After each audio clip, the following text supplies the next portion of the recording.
एक बहुत महान राजा थे जिन्हें ज्ञान में बहुत रुचि थी। एक बार उनके दरबार में एक महान सन्यासी आने वाले थे। उनके आने के कारण राजा बहुत अधिक प्रसन्न थे, लेकिन वह सन्यासी हर किसी से नहीं मिला करते थे, इसलिए वह महल आए और एक अकेले कक्ष में राजा से मिले।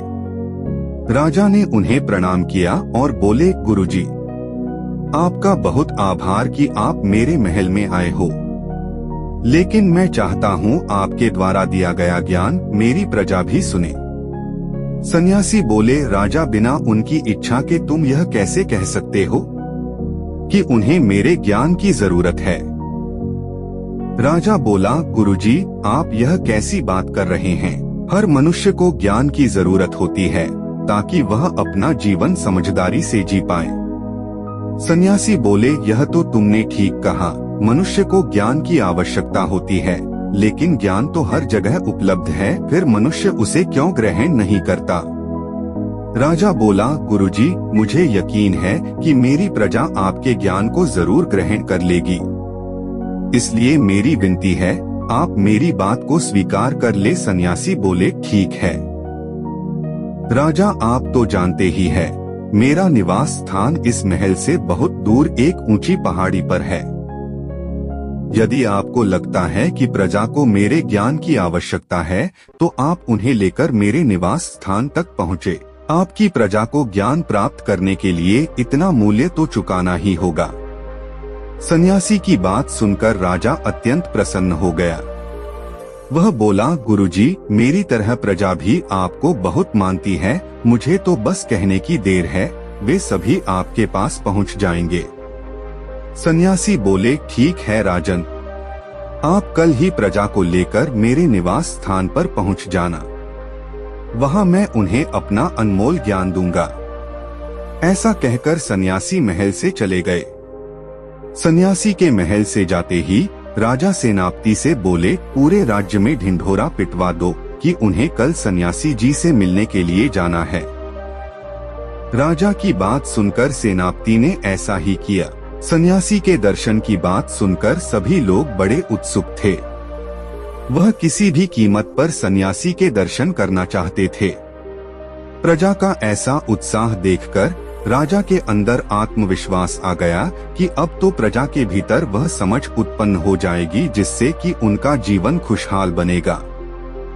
भी लोग बहुत उत्सुकता से राजा रानी के साथ पहाड़ की तरफ चल पड़े। प्रजा ने राजा के साथ थोड़ी ही दूरी तय की होगी कि प्रजा को एक जगह तांबे के सिक्के दिखाई दिए। उन सिक्कों को देखकर 20% जनता तांबे के सिक्कों को बटोरने में लग गई। राजा उनसे कहने लगे, यह तुम लोग क्या कर रहे हो? इन सिक्कों को छोड़ दो, हमें सन्यासी जी से मिलने जाना है। भीड़ में से एक व्यक्ति बोला, राजा, हम बहुत गरीब हैं, अभी इस वक्त यह तांबे के सिक्के हमारे लिए बहुत जरूरी है, इसलिए हमें क्षमा करें, हम आपके साथ आगे नहीं जा सकते। उन लोगों की बात सुनकर राजा ने उन्हें वहीं छोड़ दिया और आगे की ओर निकल पड़े। अब वह आगे बढ़े तो उन्हें एक जगह चांदी के सिक्के का ढेर दिखाई दिया। उन सिक्कों को देखकर आधी से ज्यादा जनता उन्हें बटोरने में लग गई। राजा उन्हें भी छोड़कर आगे की ओर निकल पड़े। आगे और बढ़े तो सोने के सिक्के का ढेर दिखाई दिया। सोने के सिक्के देखकर तो बची हुई जनता और भी पागल हो गई। वह उन सोने के सिक्कों को बटोरने में लग गए और अब सिर्फ राजा रानी ही बचे थे जो कि पहाड़ की तरफ जा रहे थे। अब वे पहाड़ के कुछ नजदीकी आने लगे थे कि उन्हें हीरे के आभूषण दिखे। उन आभूषणों को देखकर रानी से नहीं रहा गया और वह भी उन आभूषणों देखने लगी और वहीं पर रुक गई। मजबूरी में राजा को रानी को भी छोड़ना पड़ा और वह आगे बढ़ गए। राजा जब सन्यासी जी के पास पहुँचे तब न प्रजा उनके साथ थी, न सैनिक, न रानी, वह अकेले ही थे। राजा को अकेला देखकर सन्यासी बोले, अरे राजन, आप अकेले आए हो, आपकी प्रजा कहाँ है? मैंने तो आपकी प्रजा के बैठने के लिए सभी इंतजाम करवा लिए थे। लेकिन आप तो अकेले ही आए हो। राजा बोला, गुरुजी, जब मैं निकला था तब मेरे साथ प्रजा थी, लेकिन आते आते मैं अकेला ही रह गया। सन्यासी बोले, राजन, शायद अब तुम मेरी बात को समझ चुके होंगे कि ज्ञान मार्ग पर मनुष्य को अकेले ही चलना पड़ता है। यह इंसान के अंदर की आवाज होती है जो कि उसे इस रास्ते पर ले आती है। लेकिन संसार के लोग तो कामना, भोग और धन के लोभी होते हैं। उनके लिए ज्ञान को ग्रहण करना अत्यंत मुश्किल है। सन्यासी फिर बोले, राजा, किसी बात को सुन लेना और समझ लेना एक बात होती है और उसे अपने जीवन में उतरना बिल्कुल दूसरी बात होती है। इसलिए यदि आपकी स्वयं की इच्छा है तो आपको अकेले चलना होगा। भीड़ कभी भी एक साथ ज्ञान या समझ नहीं प्राप्त कर सकती। राजा ने सन्यासी के आगे हाथ जोड़ लिए।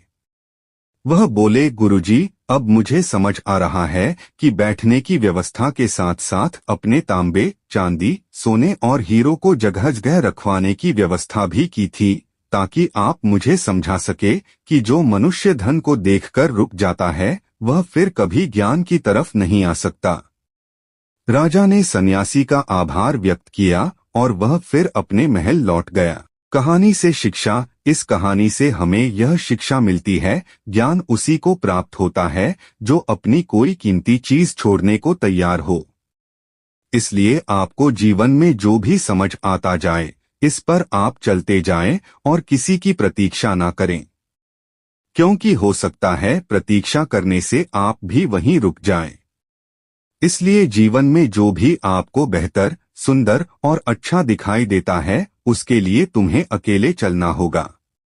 दोस्तों, आज के इस वीडियो से आपने क्या सीखा वह मुझे कमेंट में बता सकते हैं। इसी के साथ हमें उम्मीद है कि यह वीडियो पसंद आई होगी, तो इस वीडियो को शेयर करें। इसी के साथ चैनल को सब्सक्राइब करें।